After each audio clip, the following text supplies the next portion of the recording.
আসসালামু আলাইকুম প্রিয় শিক্ষার্থী বন্ধুরা।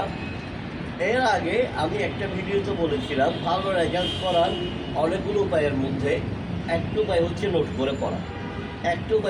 করে পড়া। এবার আমি পরীক্ষায় ভালো রেজাল্ট করার জন্য বেশ কয়েকটা, একটা না একটা বলছিলাম, এখন আরও কয়েকটা বলবো। ঠিক আছে? ভালো রেজাল্ট করার কয়েকটা টেকনিক, এক একজনের মধ্যে এক একটা টেকনিক হতে পারে। অনেকের সাথে আমারগুলো মিলতেও পারে, নাও মিলতে পারে। আবার অনেকে আমার চেয়ে বেশি টেকনিক শেয়ার করতে পারে, আমার চেয়ে কম টেকনিকও শেয়ার করতে পারে। আমি সবার টেকনিককে সম্মান জানাই। প্রথম হচ্ছে আমি যেটা মনে করি, হ্যাঁ,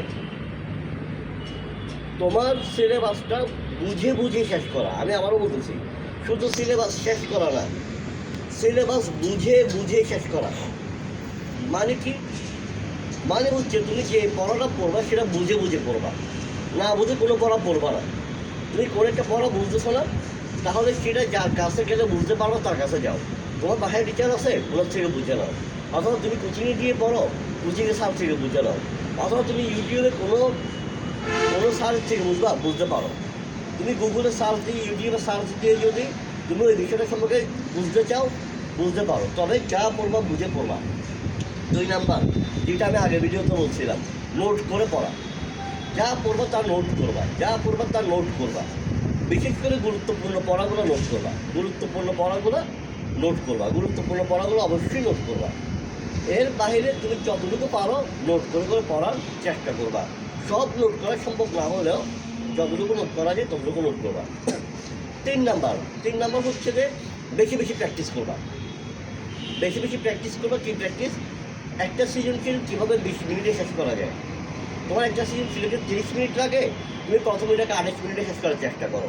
প্রথম এক সপ্তাহ 30 থেকে 28 মিনিট, তারপর এক সপ্তাহ 28 থেকে 26 মিনিট, তারপর এক সপ্তাহ 26 থেকে 24 মিনিট।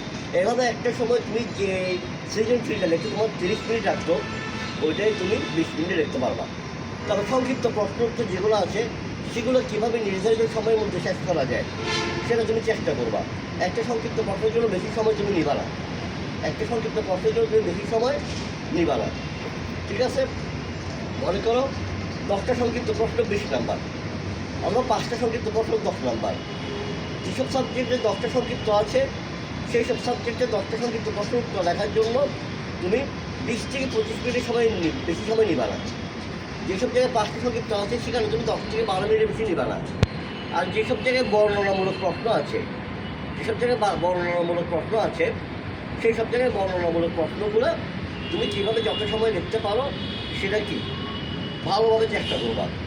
বাংলা প্রথম পত্রের বর্ণনামূলক প্রশ্ন, তারপর বাংলা দ্বিতীয় পত্রের যে 70 নাম্বার লিখিত, এটা কীভাবে কম সময় লিখতে পারো, যত সময় লিখতে পারো সেটা চেষ্টা করবা। সৃজনশীলটা আগেই বললাম, সংক্ষিপ্তটা বললাম। এমন হচ্ছে এমসিকিউ প্র্যাকটিস করা। এমসিকিউ প্র্যাকটিস করতে হবে তোমার অনেক বেশি। এমসিকিউ তোমরা খারাপ করো, যারা খারাপ করে, বিশেষ করে ম্যাথে যারা খারাপ করে তারা এমসিকিউতে খারাপ করে। কোন টাইপের এমসিকিউ আসে এটা ঠিক করো। ওই টাইপ থেকে এমসিকিউগুলো পড়তে থাকো। তুমি ভাই শুধু এক নাগারে না বুঝে পড়া লাভ নেই। পড়া ভালো, না বুঝে পড়াটা খারাপ। তুমি আগে ঠিক করো যে কোন টাইপ থেকে এমসিকিউ আসে। তোমরা যদি দেখো, আমি বলছিলাম যে যেমন আমার যারা দিচ্ছে, আমি বলছিলাম যে বৃত্তস্থ কোণ কেন্দ্রস্থ কোণ 2টা জিনিস, তারপরে বেসিক ত্রিভুজ সংক্রান্ত বৃত্ত সংক্রান্ত বেসিক, ঠিক আছে, তারপর সেট সংক্রান্ত বেসিক, তারপর অনুপাতি সমানুপাতের কতগুলো সমস্যা, তারপর বীজগণিত আসে। এবার আমি ম্যাথ্রিকের টাইপ ধরে কতগুলো সমস্যার সমাধান করে দিচ্ছিলাম। হয়তো অনেকে কমনও পাইছ, অনেকে আমার পোস্টেই কমেন্ট করছে যে কি স্যার কমন পাইছে, অনেকে আমাকে ইনবক্সে জানিয়েছে, অনেকে আমার পোস্টেও কমেন্ট করছে।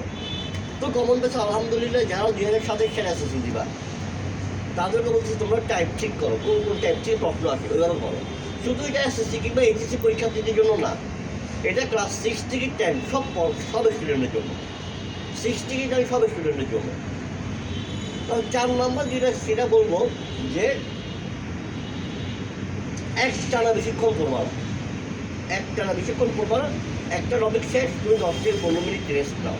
তবে খবরদার মোবাইল নিয়ে ফেসবুক চালানো শুরু করিও না। 10 থেকে 15 মিনিটটা 1 ঘন্টা যাবে। একটা টপিক পড়া শেষ, 10 থেকে 15 মিনিট রেস্ট নাও, তারপর আরেকটা টপিক শুরু করো, আরেকটা সাবজেক্ট শুরু করো। এখন হচ্ছে ভাই একটা সাবজেক্ট কয় ঘন্টা পড়বো, জাতীয় প্রশ্ন। একটা সাবজেক্ট অথবা ভাই কয় ঘন্টা পড়ালেখা করবো, জাতীয় প্রশ্ন। কয় ঘন্টা পড়ালেখা করবো সেটা না, তুমি যে যে আজকে রুটিনে যা যা আছে এগুলো শেষ করতে যদি তোমার 2 ঘন্টা লাগে তুমি 2 ঘন্টা পড়বা, 3 ঘন্টা লাগে 3 ঘন্টা পড়বা, 5 ঘন্টা লাগে 5 ঘন্টা পড়বা। কথা হচ্ছে এটা।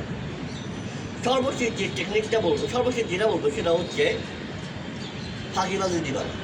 তাই রেজাল্ট খারাপ করলে তোমার আব্বা আম্মা হয়তো তোমাকে বকা দেবে, কিন্তু ক্ষতিগ্রস্ত তুমি হবা, ক্ষতিগ্রস্ত তুমি হবা, ক্ষতিগ্রস্ত 100 ভাগ তুমি হবা। তাই তোমাকে পড়তে হবে তোমার মতো, তোমার জন্য, তোমার ভালোর জন্য। তাই ফাঁকিবাজি দিবা না, পড়ালেখা করো। ধন্যবাদ, আসসালামু আলাইকুম।